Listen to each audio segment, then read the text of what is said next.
قیدی کو یا قرض اول غریم یا مقروض کو مسجد میں باندھ دیا جائے.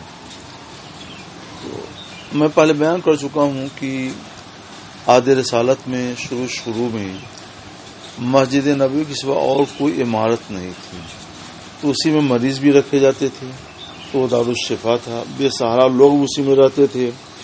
تو وہ ایک طرح کی وہ مسجد کیا تھی، سرائے بھی تھی، اور اسی میں کوئی قیدی پکڑ کے آتا تھا تو قیدی کو بھی کہیں کسی دیوار سے کسی کھمبے ومبے سے باندھ دیتے تھے. تو اس طور پر وہ ایک قسم کا جیل خانہ بھی تھا. اور اب دیکھیے اس کو ابو ہریرہ سے روایت ہے کہ نبی کریم صلی اللہ تعالی علیہ وسلم نے فرمایا، افریت شیطان کہتے ہیں، ہر شیطان کو نہیں، سرکش شیطان جو بڑا بدماش ہو. ایک سرکش شیطان تفرت علی البارحہ، ایک سرکش شیطان نے میرے اوپر اچانک حملہ کر دیا. ایسے کہ مانا کوئی بات سرکار نے بات کہی تاکہ میری نماز قطع کر دے. فام کرنے اللہ منہ، تو اللہ نے مجھے اس پر قدرت دی اور میں نے اسے مسجد کے ایک ستون سے باندھنا چاہا تاکہ صبح ہو تو تم سب لوگ اس کو دیکھو. اتنے میں مجھے اپنے بھائی حضرت سلیمان علیہ الصلوۃ والسلام کی بات یاد آئی. رب حبلی ملکن، انہوں نے اللہ کی بارگاہ میں دعا کی، پروردگار مجھے ایسی سلطنت عطا فرما کہ میری بات کسی کے لیے مناسب نہ ہو. رو کہتے ہیں فردہ خاسئن، تو سرکار علیہ الصلوۃ والسلام نے اسے ذلیل کر کے واپس کر دیا. اس کا مطلب یہ ہوا کہ سرکش شیطان نے سرکار کے اوپر اچانک حملہ کر دیا. سرکار تو نماز میں اور ذکر الہی میں مستغرق تھی. اس نے موقع پا کر حملہ کیا تاکہ نماز قطع کر دے سرکار کی اور سرکار کو ایذا پہنچائے. اللہ بچانے والا ہے. تو سرکار نے چاہا کہ پکڑ کر کے اس کو مسجد میں باندھ دیں. اگر مسجد میں باندھنا ناجائز ہوتا قیدی کو تو سرکار ایسا ارادہ نہ کرتے. لہذا یہ ثابت ہو گیا کہ یہ مسجد میں بھی قیدی کو باندھ سکتے ہیں. وہ اس کو جیل خانہ نہیں بنائیں گے، بلکہ اس طرح کے جو قیدی ہوں تو ان کو مسجد میں اس لیے باندھنے کا ذکر ہے تاکہ وہاں نمازی سب آتے ہیں، تو صبح شام 5 وقت آتے ہیں، تو وہ دیکھیں کہ ایسے شریر کی سزا ایسی ہی ہونی چاہیے. تو جتنے لوگ دیکھیں گے اتنے ہی زیادہ رسوا ہوگا. اس لیے نہیں کہ مسجد کو جیل بنا دیا جائے. تو اصل میں اس سب کی بنیاد ہوتی ہے حکمت اور مصلحت پر. تو مصلحت کے لائق یہ چیز تھی، اس لیے سرکار نے اس کا ارادہ فرمایا. سرکار نے چھوڑا کیوں؟ اس لیے کہ جب آپ نے یہ ارادہ کیا تو خیال آیا، حضرت سلیمان نے دعا کی تھی، رب حبلی ملکن لا ينبغي لأحد من بعدی. جنوں پر حضرت سلیمان علیہ السلام کی حکومت تھی اور انہوں نے یہ فرمایا تھا کہ دعا کی تھی، پروردگار مجھے ایسی سلطنت عطا فرما کہ میرے بات کسی کے لیے مناسب نہ ہو. اس لیے سرکار نے چھوڑ دیا تاکہ ان کی اس دعا پر کوئی اثر نہ پڑے. سرکار نے اس کو پکڑ کر کے اور باندھنا چاہا، اسے یہ ظاہر ہو گیا سرکار کو قدرت تھی اور سرکار کر دیتے، مگر صرف حضرت سلیمان علیہ السلام کی دعا کے احترام میں آپ نے اس کو چھوڑ دیا. تو جو قوت اللہ نے حضرت سلیمان علیہ نبینا علیہ السلام کو عطا فرمائی وہ سرکار علیہ السلام کو بھی عطا فرمائی. باب الاغتسال اذا اسلم و ربط رسید. غسل کرنے کا بیان، جب کوئی اسلام قبول کرے تو غسل کرے، اور قیدی کو مسجد میں باندھنے کا بیان. حضرت شریح، قاضی شریح رضی اللہ تعالیٰ عنہ، یہ حضرت مولا کائنات علی مرتضیٰ رضی اللہ تعالیٰ عنہ کے مقرر کردہ قاضی تھے اور یہ تابعی ہیں، بہت بڑے فقیہ اور امور قضاء کے ماہر تھے. حضرت شریح رضی اللہ تعالیٰ عنہ حکم دیتے تھے کہ قیدی کی مقروض کو مسجد کے ستون سے باندھ دیا جائے. مطلقاً مقروض نہیں، وہ مقروض جس کے پاس وسعت ہے ادا کر سکتا ہے اور پھر بھی ادا نہ کرے اس کے لیے. اور مسجد ستون سے باندھنے کا ذکر اس لیے کہ ایک تو اس زمانے میں ایسی کوئی عمارت نہیں تھی جہاں ان کو رکھا جائے، دوسرے اس لیے کہ مسجد کے ستون سے باندھیں گے تو وہاں نماز پڑھ لیں گے اور جو نمازی آئیں گے وہ بھی دیکھیں گے تو اس سے ان کی عبرت ہوگی اور دوسرے لوگ ایسا کام نہیں کریں گے۔ ابو ہریرہ کہتے ہیں کہ نبی کریم صلی اللہ تعالی علیہ وسلم نے کے پاس قبیلے بنو حنیفہ کا ایک آدمی آیا جن کا نام تھا ثمامہ بن اسال، تو ان کو لوگوں نے مسجد کے ایک ستون سے باندھ دیا۔ نبی کریم صلی اللہ تعالی وسلم آئے تو فرمایا اطلقوا ثمامہ کو چھوڑ دو۔ تو سرکار کا یہ انعام اور یہ احسان دیکھ کر کے وہ مسجد کے قریب ایک باغ تھا، اس میں گئے، غسل کیا اور پھر مسجد میں آئے اور اس کے بعد کلمہ شہادت کہا۔ اس سے یہ معلوم ہوا کہ کلمہ شہادت پڑھنے سے پہلے غسل کرنا یہ مندوب و مستحب ہے۔ باب الخیمہ فی المسجد للمرضى وغیرہم، مرضى مریض کی جمع، مریضوں وغیرہ کے لیے مسجد میں خیمے کا بیان۔ حضرت عائشہ صدیقہ فرماتی ہیں کہ حضرت سعد خندق کے دن زخمی ہو گئے، فی الاکحل رگ حیات میں، ہاتھ میں ایک رگ ہوتی ہے رگ حیات، موٹی رگ، کہ وہ کٹ جائے تو خون تیزی کے ساتھ بہتا ہے اور جب خون نکل جاتا ہے تو آدمی مر جاتا ہے۔ خون کیا ہے؟ یہ خود ایک روح ہے۔ تو ان کے ہاتھ کی رگ حیات میں زخم لگ گیا تو نبی کریم صلی اللہ تعالی وسلم نے مسجد میں ایک خیمہ نصب کر دیا تاکہ قریب سے ان کی عادت کریں۔ فلم یروہم، تو پہلے تو ان کا زخم ٹھیک ہو گیا تھا، پھر اچھا مسجد میں ایک خیمہ اور تھا، قبیلے بنو خمار کا ایک خیمہ، اور کچھ ہی دنوں میں حضرت سعد رضی اللہ تعالیٰ کا زخم پھر کھل گیا اور جب اس سے خون بہانے لگا تو جیسے نالی بہ رہی ہو خون کی، اور وہ خون جو ہے قبیلے بنو غفار کی خیمے طرف سے جا رہا تھا، تب وہ بولے اے اہل خیمہ یہ کیا آ رہا ہماری طرف؟ اب لوگوں نے جا کر دیکھا تو حضرت سعد کا زخم کھل گیا تھا، اس سے خون بہ رہا تھا اور خون بہتے بہتے وہ شہید ہو گئے۔ فلم یروہم، تو ان کو خوف زدہ نہیں کیا، کن کو؟ مرجع بعد میں آ رہا ہے، وہ بنو غفار، اور مسجد میں ایک خیمہ اور تھا قبیلہ بنو غفار کا، تو ان کو خوف زدہ نہیں کیا، مگر خون نے جو ان کی طرف بہہ کر آ رہا تھا تو ان لوگوں نے کہا اے علی خیمہ یہ کیا ہے جو ہمارے پاس تمہاری طرف سے بہہ کر آ رہا ہے؟ دیکھا تو وہ ساتھ تھے، یغزو مانا یسیل، ان کے زخم سے خون بہ رہا تھا اور اسی میں وہ فوت ہو گئے۔ اس سے یہ معلوم ہوا کہ مریضوں کی عادت کے لیے مسجد میں ان کے لیے خیمہ نصب کیا جا سکتا ہے۔ یہ جتنی باتیں ہیں کہ شیطان کو مسجد میں باندھنا یا مقروض کو باندھنا یا دارالشفا کے طور پر استعمال کرنا، یہ عین مسجد میں نہیں ہے جو حرم ہے، بلکہ مسجد کے قرب میں متصلاً جو زمین ہوتی ہے خالی فنائے مسجد، تو اس فنائے مسجد میں لوگوں کو اس طور پہ رکھا جاتا تھا۔ باب ادخال البغیر فی المسجد للعلت، علت مانے بیماری، کسی بیماری کی وجہ سے مسجد میں اونٹ کو داخل کرنا جائز ہے۔ ابن عباس کہتے ہیں کہ نبی کریم صلی اللہ تعالی وسلم نے اپنے اونٹ پر سوار ہو کر کعبہ شریف کا طواف کیا۔ کعبہ شریف یہ مسجد حرام کے اندر ہے، جب طواف کریں گے تو مسجد کے اندر جائیں گے ضرور۔ زینب بنت ابو سلمہ روایت کرتی ہیں، ام سلمہ سے فرماتی ہیں میں رسول اللہ صلی اللہ تعالی وسلم بارگاہ میں شکایت کی، انشت کی حضور میں بیمار ہوں تو اب میں کیا کروں؟ یہ حج کے وقت کی بات ہے۔ سرکار نے فرمایا توفی، تم لوگوں کے پیچھے پیچھے طواف کرو، وانتے راکبہ، اور سوار ہو کر، تم سوار ہو کر لوگوں کے پیچھے پیچھے، لوگوں تھوڑا سا الگ رہ کر کے طواف کرو تاکہ لوگوں کو وہ جانور کچھ تکلیف نہ دے۔ وہ فرماتی ہیں میں نے طواف کیا اسی طور پر، رسول اللہ صلی اللہ تعالی وسلم بیت اللہ کے بغل میں نماز پڑھ رہے تھے اور آپ طور و کتاب مستور کی تلاوت فرما رہے تھے.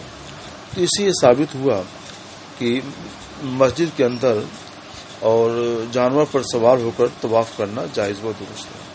مگر یہ بیماری کی وجہ سے اس زمانے میں کوئی اور ذریعہ نہیں تھا اور طواف مثلا فرض تھا تو فرض کو کیسے ادا کریں, اور ضرورت تو بالکل محض اور فرض بھی پختہ نہیں تھا, فرض بھی کچا تھا تو اور ریگ پڑی ہوئی تھی بالو.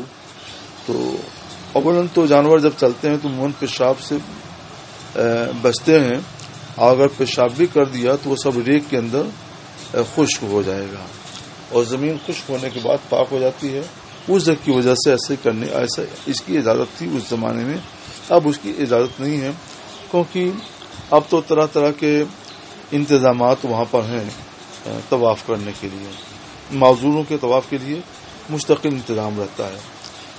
حضرت انس کا بیان ہے کہ نبی کریم صلی اللہ علیہ وسلم کے دو اصحاب, یہ ایک الگ باب ہے احکام مسجد میں. نبی کریم صلی اللہ تعالی علیہ وسلم کے دو اصحاب نبی کریم صلی اللہ تعالی علیہ وسلم کے پاس سے نکلے. دونوں میں سے ایک کا نام عباد بن بشر اور دوسرے کا نام اسید بن حزیر. کب نکلے؟ فی لیلۃ مظلمہ, تاریک رات میں. اصل میں یہ لوگ سرکار صلی اللہ علیہ وسلم کی نصیحتیں سن رہے تھے, سب لوگ چلے گئے اور نصیحتیں سنتے سنتے دیر ہو گئی, رات بھی تاریک تھی, ان کو اپنے گھر جانا تھا, گھر دور تھا. تو جب یہ لوگ رات میں نکلے ہیں تو ادھیری رات میں راستہ کیا نظر آتا؟ اللہ کی شان دیکھو, معہما مثل المصباحین یضیئان بین ایدیہما, ان دونوں کے ساتھ چراغ کی طرح سے دو چیزیں ہو گئیں جو ان کے آگے آگے روشنی بکھیر رہی تھی. وہ آگے آگے وہ دونوں چیزیں چل رہی تھیں اور روشنی ہوتی چلی جا رہی تھی. یہ سرکار علیہ الصلوۃ والسلام کو معجزہ تھا اور ان حضرات صاحب کرام علیہ الرحمۃ والرضوان کی کرامت تھی کہ اندھیرے میں دو چراغ ان کے سامنے چلنے لگے. وہ چراغ نہیں تھا, مثل المصباح, چراغ کی طرح سے کوئی چیز تھی جو پہچان نہیں آتی تھی کہ ہے کیا چیز, مگر وہ چراغ کی طرح سے تھی اور چراغ کو لے کے چلنا پڑتا ہے اور وہ خود چل رہی تھی. وہ یعنی بین ایدیہما, اور ان کے آگے آگے روشنی بکھیر رہی تھی. آگے جا کر کے راستہ کٹتا تھا, ایک کو ادھر جانا اور دوسرے کو ادھر جانا. جب یہ دونوں الگ ہوئے تو ایک ایک چراغ دونوں میں سے ہر ایک کے ساتھ ہو گیا, ایک کے ساتھ ایک چراغ, دوسرے کے ساتھ دوسرا چراغ, حتی اتی اہلہ, یہاں تک کہ وہ لوگ اپنے اپنے گھر پہنچ گئے. تو یہ معجزہ ہے حضور سید انور صلی اللہ تعالی علیہ وسلم کا. کیوں نہ ہو, سرکار کو اللہ تعالی نے نور بنا کر بھیجا, تو سرکار سے جو چیز مخ ہو جائے تو وہ بھی منور ہو جایا کرتی ہے. یہی معجزہ ان کے ساتھ پیش آیا. اس کا تعلق ترجمۃ الباب سے یہ ہے کہ سرکار علیہ الصلوۃ والسلام کی باتیں یہ لوگ تاریک رات میں مسجد نبوی شریف میں سن رہے تھے اور وہاں سے پھر وہ نکلے. تو مسجد میں بیٹھ کر باتیں سننا, یہ اس کا تعلق اس سے ہے. باب الخوخہ والممر فی المسجد. خوخہ کہتے ہیں چھوٹے دروازے کو. مسجد جو بڑی مسجدیں ہوتی ہیں ان میں کچھ تو مین گیٹ ہوتے ہیں اور کچھ چھوٹے دروازے بھی الگ سے ہوتے ہیں. تو مسجد نبوی شریف میں چھوٹے دروازے اور گزرگاہ کا بھی. ابو سعید خدری کہتے ہیں کہ نبی کریم صلی اللہ تعالی وسلم نے خطبہ دیا تو فرمایا, خطبے میں آپ نے یہ بھی فرمایا کہ بے شک اللہ سبحانہ و تعالی نے ایک بندے کو خیر عبدن, ایک بندے کو دنیا وما اندہ, دنیا اور آخرت, اب جو اللہ کے پاس ہے اس میں یعنی آخرت, دنیا اور آخرت کے درمیان اختیار دے دیا کہ چاہے تو دنیا میں رہے وہ بندہ اور چاہے تو آخرت کو اختیار کر لے. یہ سن کر ابو بکر صدیق رونے لگے. تو ابو سعید خدری کہتے ہیں کہ فقلت فی نفسی, میں نے دل میں سوچا, ما یبکی ھذا الشیء, کہ شیخ کیوں رو رہے ہیں؟ اگر اللہ نے کسی بندے کو دنیا اور آخرت کے درمیان اختیار دے دیا اور اس بندے نے اس کو اختیار کیا جو اللہ عز و جل کے پاس ہے, تو اس میں رونے کی کیا بات ہے؟ اللہ نے اختیار دیا, بندے نے اختیار کر لیا. کہتے ہیں بعد میں سمجھ میں آیا کہ وہ عبد رسول اللہ صلی اللہ تعالی علیہ وسلم ہیں کہ اللہ نے سرکار کو اختیار دیا، سرکار نے آخرت کو اختیار کر لیا. اس کا مطلب سرکار آپ دنیا سے تشریف لے جائیں گے. وکان ابو بکر عالمنا، اور ابو بکر صدیق رضی اللہ تعالیٰ عنہ ہم میں سب سے زیادہ علم والے تھے. اس سے معلوم یہ بالکل وضاحت ہو گئی کہ سرکار حضرت ابو بکر صدیق رضی اللہ تعالیٰ عنہ عالمنا ناسمنا صحابہ عالم الصحابہ تھے، عالم الصحابہ تھے. صحابہ میں سب سے زیادہ علم حضرت ابو بکر صدیق رضی اللہ تعالیٰ عنہ کو تھا، اسی لیے سب سے زیادہ فضیلت حضرت ابو بکر صدیق کی ہے. فقال، تو سرکار نے ان کو روتا ہوا دیکھ کر فرمایا، اے ابو بکر اللہ تبکے مت رو، ان امن الناس علیہ فی صحبتہ و مالہ ابو بکر. امن یہ من سے بنا ہے، بے شک لوگوں میں میرے اوپر سب سے زیادہ احسان صحبت میں بھی اور مال میں بھی ابو بکر صدیق کا ہے. یعنی میرے ساتھ رہنے میں جس کا سب سے زیادہ احسان ہو، مال کے ذریعے جس نے میرے اوپر سب سے زیادہ احسان کیا ہو، وہ بس ابو بکر صدیق رضی اللہ تعالیٰ. اتنا بڑا احسان کسی نے نہیں کیا. وَلَوْ كُنْتُمْ مُتَّخِذًا مِنْ أُمَّتِي خَلِيلًا، خلیل اسے کہتے ہیں ایسے دوست کو کہ آدمی جب ہر ایک سے قطع تعلق کر کے اور ہر ایک سے الگ ہو کر کے ایک کو چھانٹ لے اپنی دوستی کے لیے، تو وہی منتخب دوست خلیل ہوا کرتا ہے. اگر میں اپنی امت میں کسی کو خلیل بناتا کہ سب سے الگ ہو کر کے صرف ایک کو دوست بناؤں، تو میں ابو بکر کو دوست بناتا. لیکن اسلام کی اخوت، بھائی چارگی اور محبت تو برقرار ہے. لا یبقین فی المسجد باب، مسجد میں کوئی دروازہ باقی نہ رکھا جائے، باقی نہ رہے الا سد مرو، بند کر دیا جائے. یعنی چھوٹے دروازے، مسجد کے تمام چھوٹے چھوٹے دروازے بند کر دیے جائیں الا باب ابی بکر، مگر ابو بکر کا دروازہ. کہ ابو بکر صدیق رضی اللہ تعالیٰ جس چھوٹے دروازے سے مسجد نبی میں آتے جاتے ہیں، وہ دروازہ نہ بند کیا جائے تاکہ ان کو آنے جانے کی سہولت ہو. باقی تمام چھوٹے چھوٹے دروازے بند کر دیے جائیں.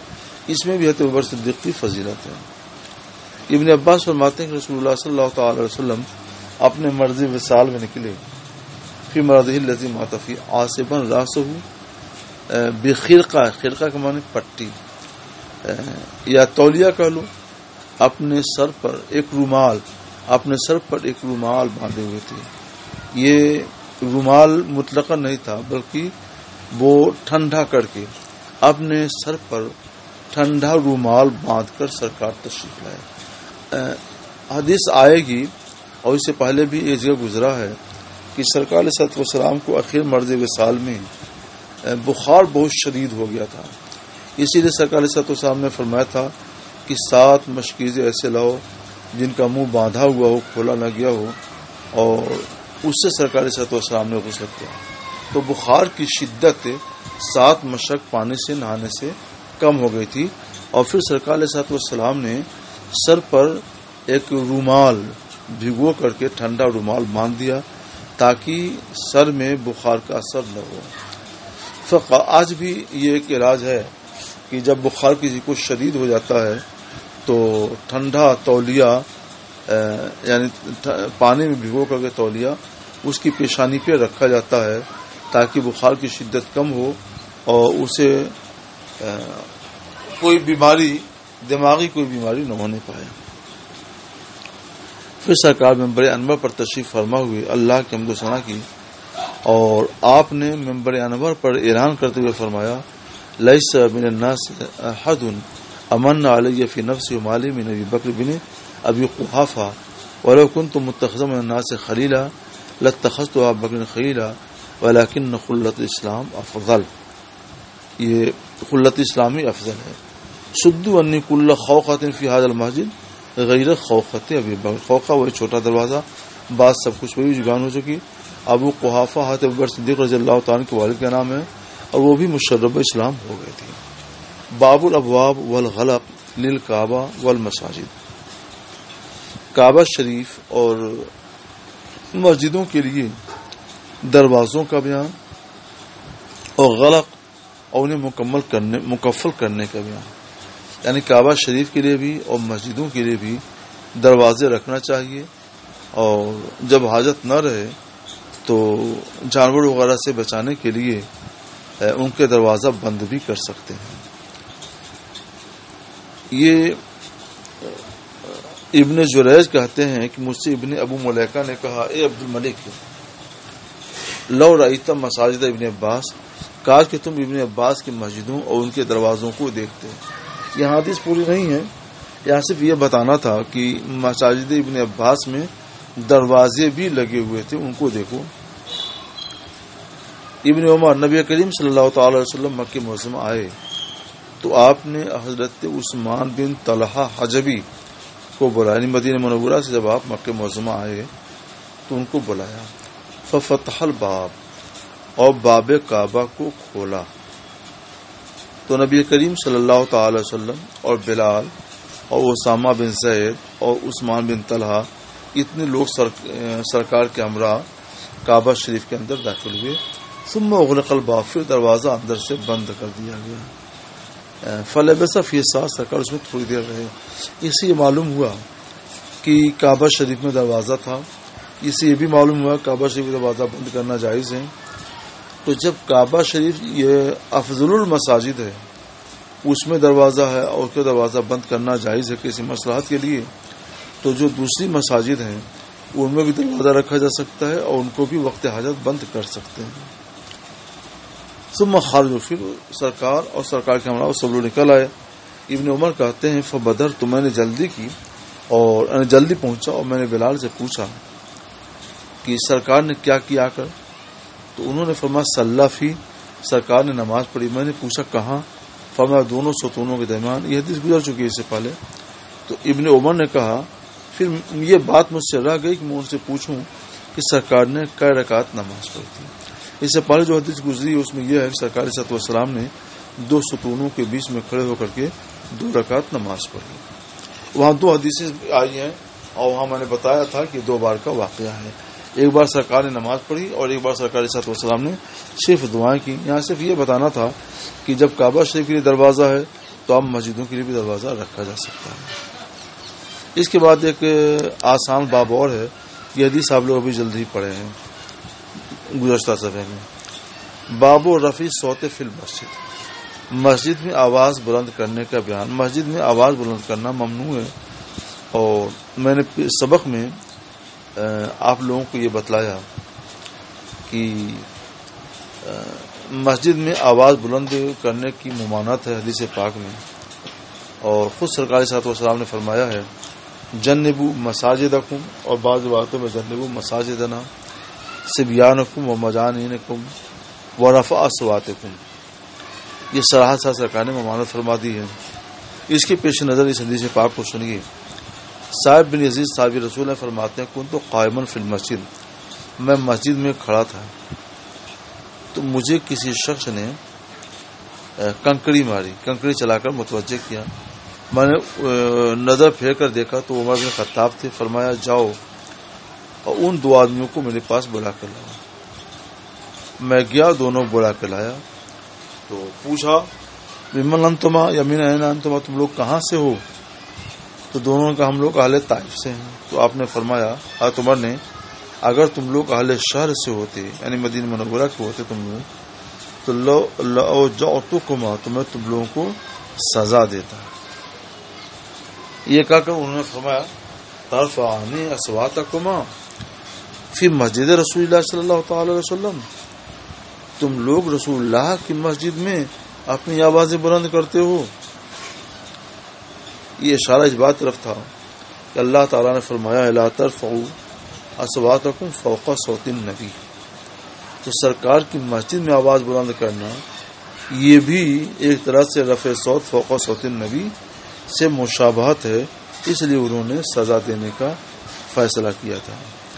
یہاں پہ یہ سوچا جا سکتا ہے کہ کسی بھی مسجد میں آواز بلند کرنا ممنوع ہے، سرکار نے خود ممانعت فرمائی ہے، یہ صحیح ہے، مگر ممانعت پر کے بعد سزا دینا اس کا تعلق مسجد نبوی شریف سے ہے۔ اس کے بعد پھر وہی حدیث ہے جو اچھا یہاں پر ایک بات طرف توجہ میں آپ کی دلاؤں گا کہ حضرت صاحب بن یزید کہتے ہیں کہ فحسبنی رجل، حضرت عمر بن خطاب نے مجھے کنکری ماری. مسجدوں میں کنکریاں بہت رہتی تھیں، تو کنکری کیوں ماری؟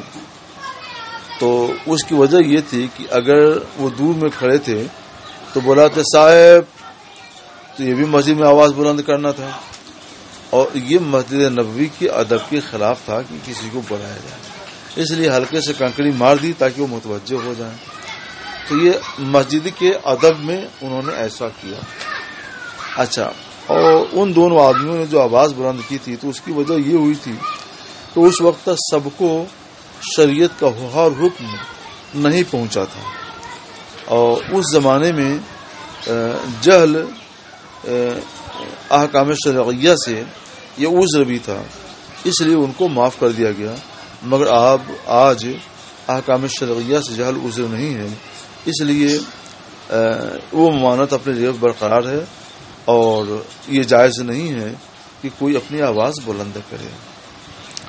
اس کے بعد مسجد میں آواز بلند کرنے کے تعلق سے وہی حدیث سے فرتفت اصواتہما حتی سمعا النبی صلی اللہ تعالی وسلم، یعنی کعب بن مالک والی حدیث جو انہوں نے ابن ابو حضرت رضی اللہ تعالی عنہ سے اپنے قرضے کا تقاضا کیا تھا، وہ حدیث ہے.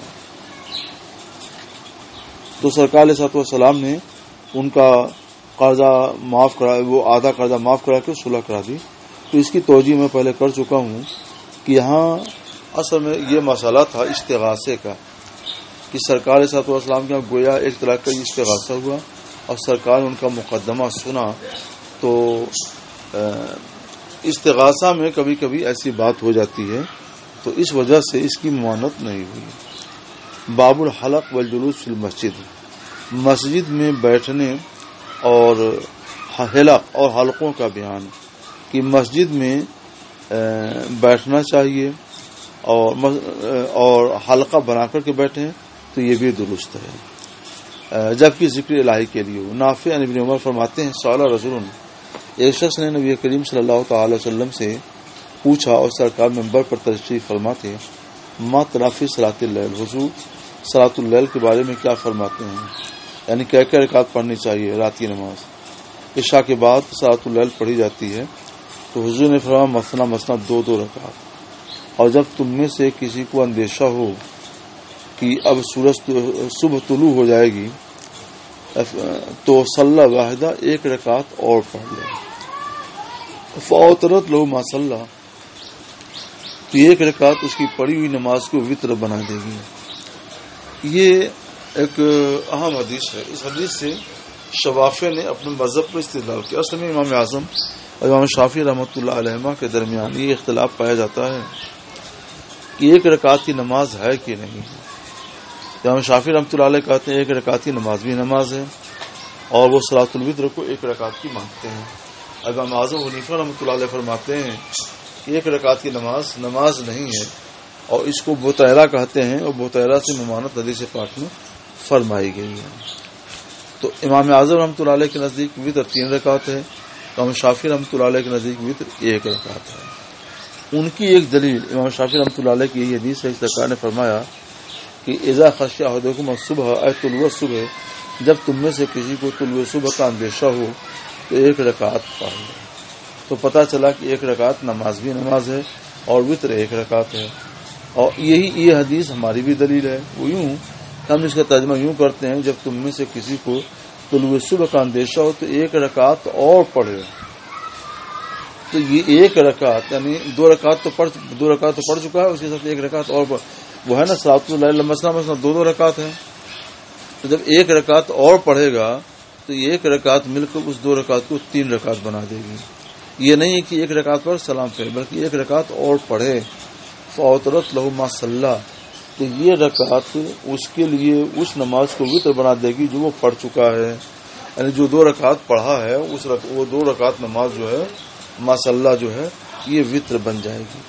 اگر 2 رکعت پر اس نے سلام پھیرا ہے تو ما صلی یہ 3 رکعت ما صلی وتر نہیں ہے، یعنی طاق نہیں ہے، کیونکہ جب 2 رکعت پر سلام پھیر دیا تو وہ طاق نہیں بلکہ وہ تو جفت ہے.